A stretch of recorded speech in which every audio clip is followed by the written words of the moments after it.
Good morning. Tuba कहाँ है?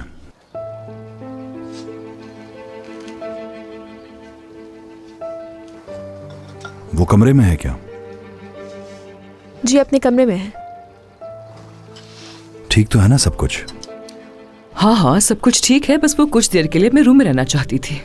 जब मैं कमरे से निकल रहा था तो मरियम आंटी उसके कमरे में नाश्ता लेके जा रही थी, लेकिन तूबा ने इनकार कर दिया खाने से। तूबा के साथ थोड़ा नरमी से पेश आना होगा। वो अभी अफसुर्दा है। मैं जानता हूं तूबा एक मुश्किल दौर से गुजर रही है। ठीक कह रहे हैं बाबा, तूबा बहुत उदास है आजकल। यानी कभी कभी तो मुझे लगता है वो यहाँ से जाना चाहती है। मतलब घर छोड़कर नहीं जाना चाहती वो, जाहिर है, लेकिन देखकर लगता है कि वो मुल्क से बाहर रहना चाहती है। ऐसा बिल्कुल नहीं हो सकता। मेरी बच्चियां इस घर से कहीं नहीं जाएंगी जब तक उनकी शादी नहीं हो जाती।